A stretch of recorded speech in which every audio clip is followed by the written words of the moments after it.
Assalamualaikum warahmatullahi wabarakatuh. Nama saya Nurma Asari dari kelompok 2. Di sini saya akan mempresentasikan hasil kelompok kami yang berjudul Fokus Kepuasan Pelanggan. Baik, langsung saja. Identifikasi pelanggan. Pelanggan adalah semua orang yang menuntut kita atau perusahaan untuk memenuhi suatu standar kualitas tertentu, dan karena itu akan memberikan pengaruh pada performa kita atau perusahaan. Gaspar memberikan beberapa definisi tentang pelanggan, yaitu yang pertama, pelanggan adalah orang yang tidak tergantung kepada kita, tetapi kita yang tergantung padanya. Kedua, pelanggan adalah orang yang membawa kita kepada keinginannya. Ketiga, tidak ada seorang pun yang pernah menang beradu argumentasi dengan pelanggan. Yang keempat, pelanggan adalah orang yang teramat penting yang tidak dapat dihapuskan. Dari beberapa definisi pelanggan di atas, maka dapat disimpulkan bahwasannya pelanggan adalah orang yang menggunakan jasa kita untuk memenuhi tuntutan kebutuhan mereka, dan kita membutuhkan mereka untuk dapat menjalankan perusahaan atau badan lembaga yang kita kelola. Identifikasi jenis pelanggan. Untuk memberikan kepuasan kepada pelanggan, terlebih dahulu diidentifikasikan jenis-jenis pelanggan. Pada dasarnya, dikenal 3 macam pelanggan dalam sistem kualitas modern, yaitu yang pertama, pelanggan internal adalah orang yang berada dalam perusahaan dan memiliki pengaruh pada performa pekerjaan perusahaan. Contoh, bagian-bagian pembelian, produksi, penjualan, pembayaran gaji, rekrutmen, dan lainnya. Yang kedua, pelanggan antara adalah mereka yang bertindak atau berperan sebagai perantara, bukan sebagai pemakai akhir produk. Contoh, suatu hotel menerima pesanan tempat dari agen perjalanan. Yang ketiga, pelanggan eksternal adalah pembeli atau pemakai akhir produk, sering disebut sebagai pelanggan nyata. Pelanggan eksternal merupakan orang yang membayar untuk menggunakan produk yang dihasilkan. Contoh, pasar swalayan atau supermarket. Konsep hubungan pemasok dan pelanggan dibagi menjadi 3, yaitu yang pertama, dalam pandangan tradisional, pelanggan adalah orang yang membeli dan menggunakan produk suatu perusahaan. Yang kedua, sedangkan pihak yang berinteraksi dengan perusahaan sebelum proses produksi adalah pemasok.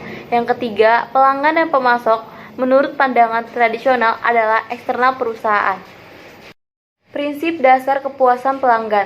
Ada 5 prinsip utama yang harus dijalankan agar customer menjadi sangat puas atau setidaknya terpenuhi ekspektasinya. Yang pertama, memahami customer. Customer adalah manusia yang harus dikelola keinginannya. Yang kedua, membuat customer mengerti semua layanan perusahaan Anda. Customer yang sudah datang ke perusahaan Anda dipastikan telah memiliki kepercayaan dengan produk atau layanan yang disediakan. Yang ketiga, menciptakan kesan positif. Kesan positif yang terekam di benak customer Anda akan selalu diingat. Hal sederhana yang bisa dilakukan misalnya adalah dengan memberi senyuman atau salam yang ramah, menjaga kebersihan, mau mendengarkan dan membantu mereka dengan tulus serta cepat tanggap. Yang keempat, senantiasa menggunakan kata-kata positif. Kata-kata yang positif akan ditangkap oleh customer sebagai kesan yang positif juga. Sebaiknya jangan pernah menggunakan kata-kata negatif karena akan memberikan citra negatif untuk perusahaan Anda. Yang kelima, mempertahankan yang sudah baik dan terus melakukan perbaikan. Apabila selama ini customer Anda sudah merasa puas dengan produk atau layanan yang ada, maka perusahaan Anda wajib mempertahankannya. Kelima prinsip di atas akan sangat membantu perusahaan Anda untuk memberi layanan prima kepada customer, yang akhirnya akan tercipta kepuasan customer dan terbentuklah kelompok loyal customer yang akan membantu proses komunikasi perusahaan atau organisasi jasa dan layanan publik pada masyarakat luas. Nama saya Lisa Febriani, saya akan menjelaskan tentang mekanisme memahami harapan pelanggan. Mekanisme memahami harapan dapat menggunakan kerangka kerja 2 dimensi. Dimensi pertama, mengklasifikasi pendekatan bergerak dari mode reaktif ke proaktif. Dimensi kedua, mengindikasikan tingkat pemahaman yang mungkin dicapai oleh setiap mekanisme. Pemahaman mekanisme harapan pelanggan dibagi 3 tingkat. Pemahaman tingkat pertama merupakan tingkat pemahaman terendah dari perusahaan terhadap harapan pelanggan, yang dicirikan oleh mode reaktif. Pendekatan ini terutama hanya ditunjukkan untuk menampung keluhan pelanggan. Kemudian baru dicari langkah penyelesaiannya. Pendekatan ini tidak efektif dalam manajemen kualitas modern yang berfokus pada pelanggan. Pemahaman tingkat kedua merupakan pemahaman harapan pelanggan pada tingkat lebih tinggi, ditandai dengan pendekatan aktif dari perusahaan untuk mendengarkan pelanggan. Pemahaman tingkat ketiga merupakan pemahaman pada tingkat yang paling tinggi, ditandai dengan pendekatan proaktif untuk mendengarkan harapan pelanggan. Selanjutnya, penyebaran fungsi kualitas. Penyebaran fungsi kualitas atau quality function development adalah sebuah metode untuk mengubah permintaan pengguna ke dalam kualitas desain, untuk menyebarkan fungsi membentuk kualitas, dan untuk menyebarkan metode untuk mencapai kualitas desain menjadi subsistem dan komponen, bagian, dan akhirnya menjadi unsur-unsur teknis tertentu dari proses produksi. Selanjutnya, metode pengukuran kepuasan pelanggan. Ada beberapa metode yang dapat digunakan setiap perusahaan untuk mengukur dan memantau kepuasan pelanggannya, dan pelanggan perusahaan pesaing, Kotler, mengemukakan 4 metode untuk mengukur kepuasan pelanggan, yaitu sistem keluhan dan saran. Sebuah perusahaan yang berfokus pada pelanggan mempermudah pelanggannya untuk memberikan saran, pendapat, dan keluhan mereka. Media yang digunakan meliputi kotak saran yang diletakkan di tempat-tempat strategis, menyediakan kartu komentar, saluran telepon khusus, dan sebagainya. Tetapi karena metode ini cenderung pasif, maka sulit mendapatkan gambaran lengkap mengenai kepuasan dan tidak kepuasan pelanggan.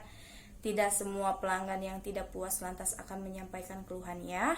Bisa saja mereka langsung beralih ke perusahaan lain dan tidak akan menjadi pelanggan perusahaan tersebut lagi. Dan yang kedua, survei kepuasan pelanggan. Umumnya banyak penelitian mengenai kepuasan pelanggan dilakukan dengan menggunakan metode survei, baik melalui pos, telepon, maupun wawancara pribadi. Dan yang ketiga, belanja siluman, ghost shopping.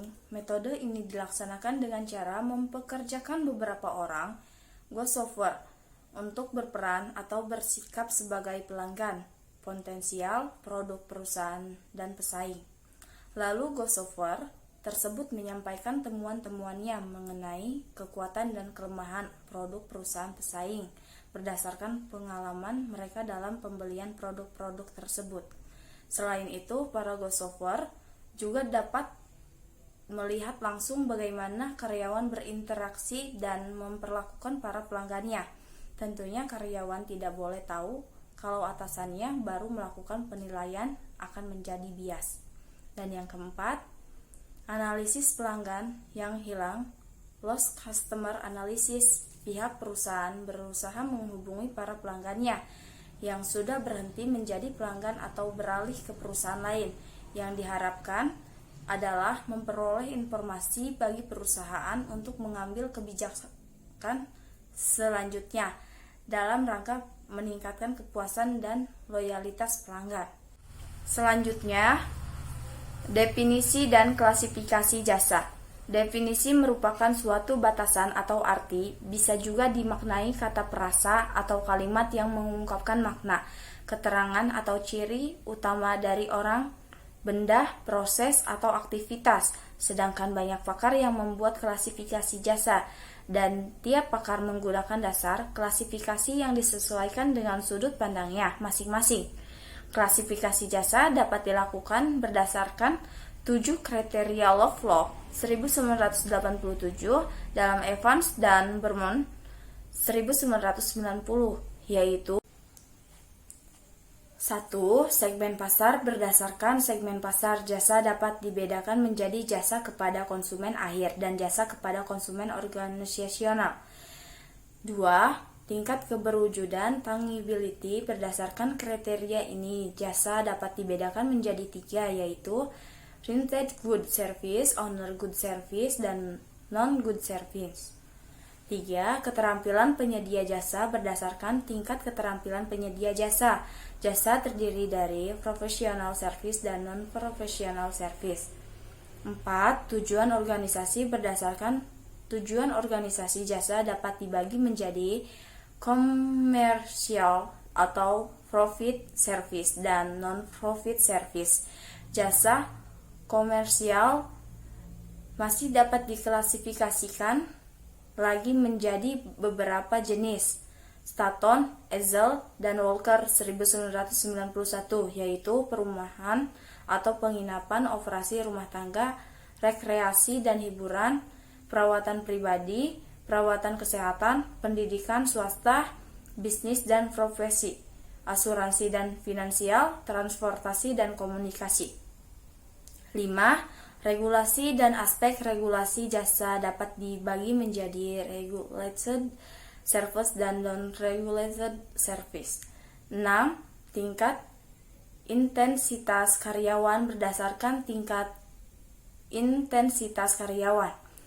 Jasa dibagi menjadi equipment service dan people visit service. 7. Tingkat kontak penyedia jasa dan pelanggan berdasarkan tingkat penyedia jasa dan pelanggan. Jasa dapat dibagi menjadi high contact service dan low contact service. Karakteristik jasa. Jasa mempunyai 4 karakteristik utama yang sangat mempengaruhi rancangan program pemasaran, yaitu 1. Tidak berwujud. Jasa bersifat abstrak dan tidak berwujud. 2. Bervariasi. Jasa bersifat non-standar dan sangat variabel. 3. Tidak dapat dipisahkan. Umumnya, jasa diproduksi dan dikonsumsi pada waktu bersamaan dengan partisipasi konsumen di dalamnya. 4. Tidak dapat disimpan. Jasa tidak mungkin disimpan dalam bentuk persediaan. Strategi perusahaan jasa.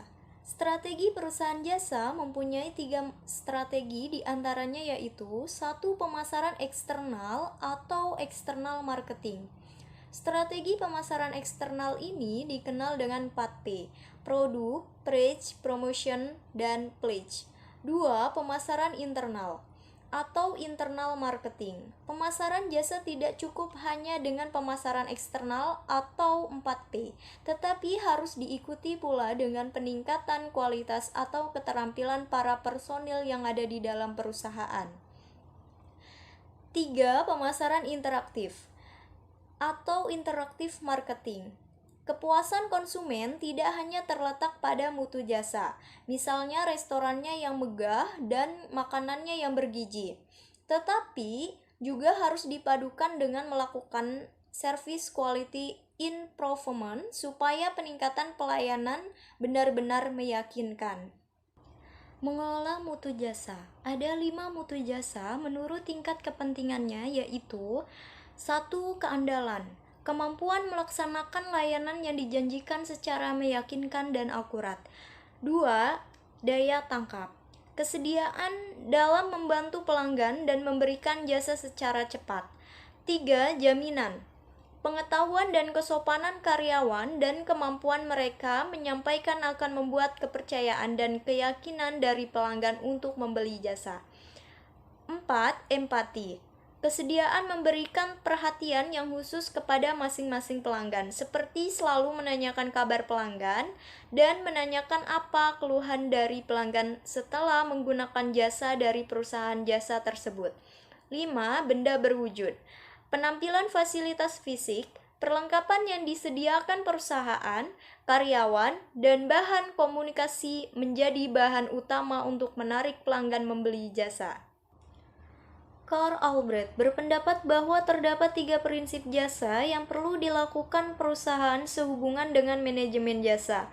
Ketiga prinsip tersebut dinamakan segitiga jasa dari Albrecht yang terdiri dari 1. Strategi pelayanan yang baik.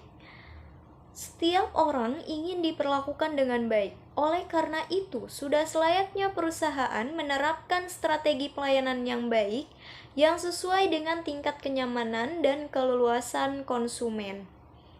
2. Penempatan orang-orang yang berorientasi pelanggan untuk berhadapan dengan pelanggan.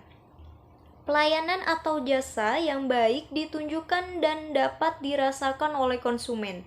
Maka perusahaan perlu menempatkan para petugas di depan dari orang-orang yang memiliki orientasi terhadap pelanggan, yaitu orang-orang yang menyadari bahwa pelanggan merupakan aset yang begitu penting bagi perusahaan sehingga perlakuan yang baik bagi pelanggan sangat perlu dilakukan. 3. Penerapan sistem pelayanan yang bersahabat. Konsep sistem pelayanan yang bersahabat ini cukup sederhana. Jika merasa bahwa perusahaan telah melakukan mereka secara bersahabat, maka perusahaan tidak perlu bersusah payah untuk meyakinkan pelanggan untuk membeli produk mereka. Prinsip-prinsip manajemen jasa adalah pendekatan keseluruhan dari perusahaan dalam mewujudkan tercapainya kualitas pelayanan atau jasa sebagaimana yang diinginkan oleh konsumen dan merupakan faktor pendorong utama dalam operasi bisnis. Pentingnya manajemen jasa diantaranya, 1. Jasa sebagai keunggulan kompetitif. Jasa merupakan salah satu keunggulan kompetitif yang saat ini digunakan oleh berbagai perusahaan dalam melakukan strategi. 2. Jasa sebagai penentu jumlah konsumen. Manajemen jasa yang buruk cenderung akan menyebabkan hilangnya konsumen bagi perusahaan. 3. Jasa sebagai penentu profit. Berkurangnya jumlah konsumen dengan sendirinya akan menyebabkan berkurangnya profit yang akan diperoleh perusahaan. Karena perusahaan tidak bisa mempertahankan konsumennya untuk tetap loyal pada perusahaan, disebabkan jasa yang disajikan buruk.